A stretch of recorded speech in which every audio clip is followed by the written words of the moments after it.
In the last video, we found out when applying a texture to a vertical face that it didn't display properly.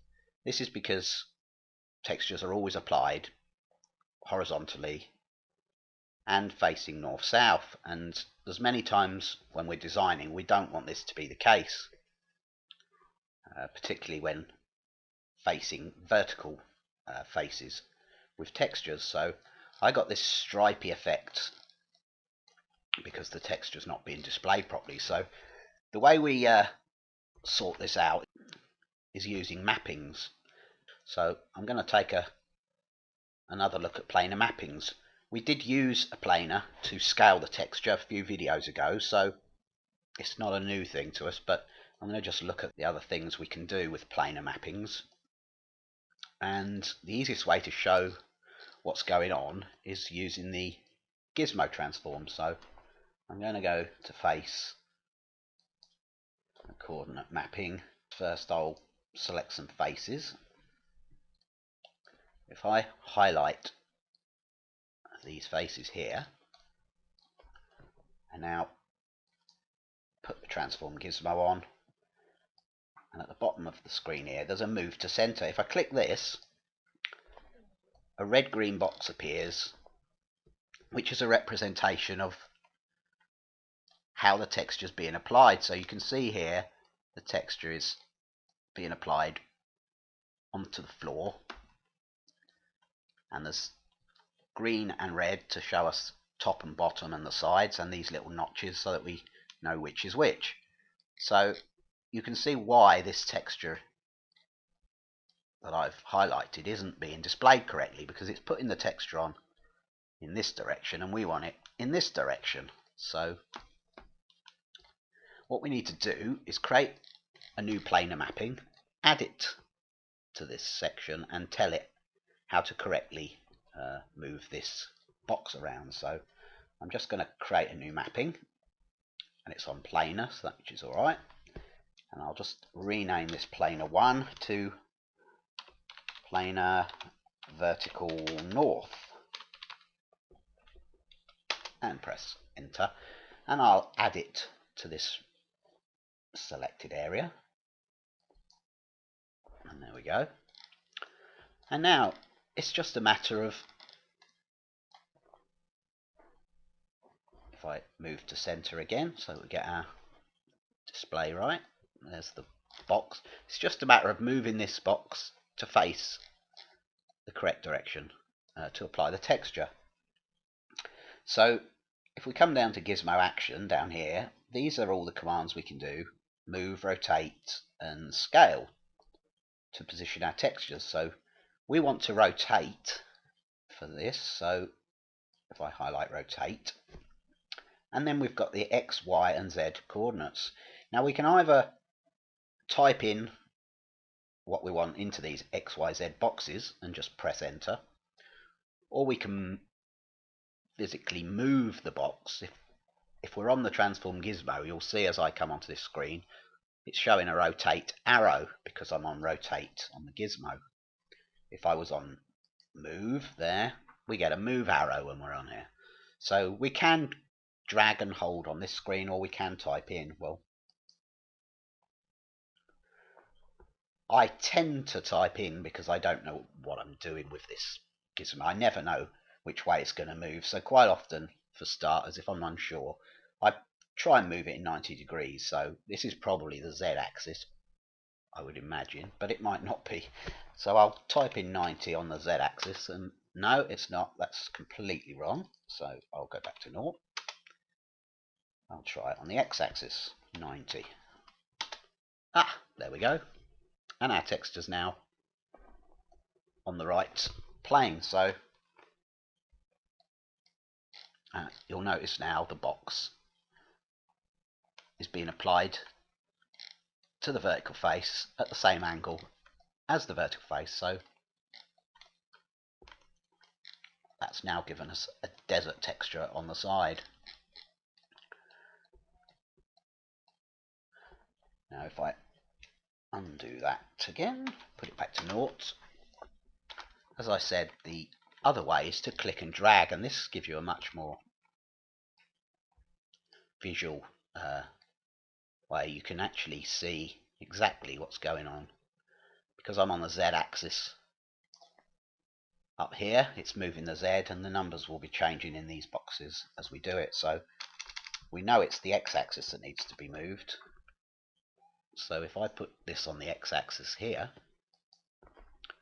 we should be able to rotate it. There we go, that's upside down. And you can see the texture changing as we rotate round to get it correctly. It's less and less stretched as it gets into its correct position. So whichever way you do it, it's up to you. If you were doing angles, it's obviously easier to use this. If you were trying to texture a 45-degree slope or 30-degree slope, maybe it's easier to do it using this drag method rather than typing in the numbers. You might not know the number for the angle of the slope you want. So I tend to use both. And sometimes I'll get it close on this one, and then I'll look across and see it's on 91.5. I know it's a vertical slope, so it should be 90, so I'll then correct it to 90 on there.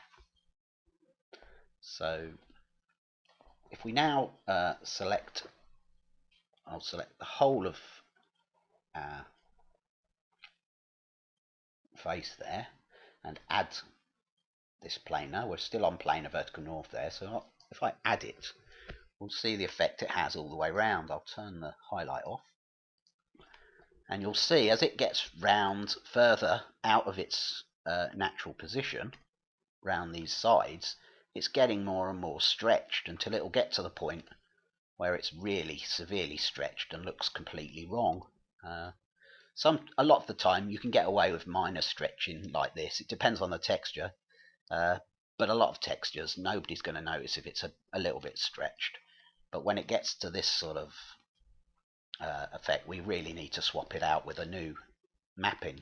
So the way to do this is simply just create another mapping on an east-west will do us. You'll notice to round this side it's pretty much okay again, because the north mapping is working as a south mapping as well. It's in reverse, we're seeing it mirrored, so to speak, but for most purposes, unless it had writing on, you really wouldn't know that it's back to front.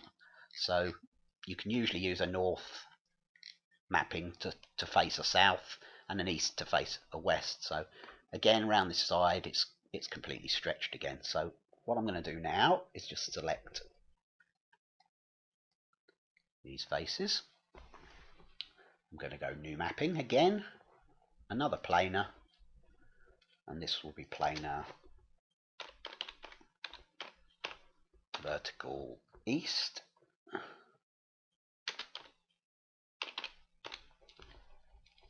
If I could type it correctly. And I'll add that. Now again, we'll go through how to put the gizmo on. I just turn the gizmo on, click move to center, and it will always go to the center of the faces that are selected. So if I'd only selected these faces here, it would have moved here. But because we've got these two, it's moving between the 2 points to the center. So I've now got the box again. I now need to again rotate this round so that the texture is in the right direction. Well, we know that the X wanted to be 90 for the first vertical, so if I put that on, that will flip it round there. So now I need to rotate it round on this axis, which probably is the Z axis this time. So if we go to Z axis and click and hold, there we see I can rotate this round, so it's going to be again a 90. So yeah, it's on a minus at the moment, so minus 92, so I'll set that to minus 90. Anyway, that's mapped those sides there. Now it's just a matter of applying this same texture again to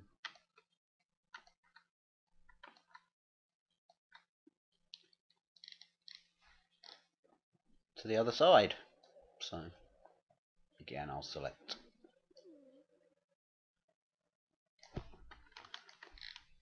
these faces, and we'll again add the east-west texture.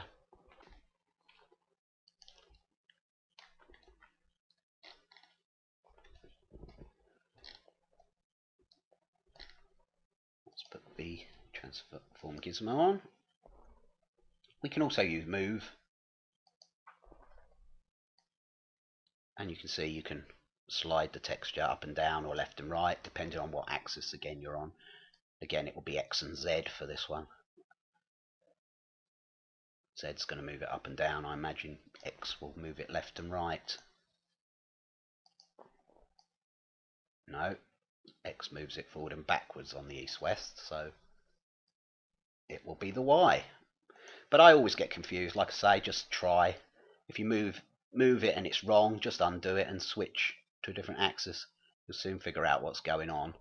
But you'll see if we get round to where they join, it's just the texture we've got selected in here that's moving. So we're on planar vertical east, so we're actually moving just that texture. The north-south one is a different mapping, so it's not moving at all. And if you move it around up and down, left and right, you might get a better match to your joins. In theory, you can get a perfect match. In practice, it's not so easy, especially when it's going around curves, but for straight lines, you can pretty much get an exact match. Now, another thing we may want to use these mappings to move is things like mow stripes on the fairways. You may find they're running in the wrong direction. If you've got your tees, you might want the mow stripes running from the front to the back of each tee. So to do that, same technique, you would create a new mapping. That's this planar again, and we'll call this, say, planar T1, and I'll apply it to these stripe texture here. Add to, and if this was a T, it's just a simple matter now of rotating it again, whatever the right axis is. If we move to center again, I forgot to put the gizmo on. Put the gizmo on. There's the gizmo, and we'll rotate it round. Let's see if we're on right. We're on the wrong axis there. That's going on the y-axis. It's going to be the z-axis for this, I think. So we'll just undo that movement.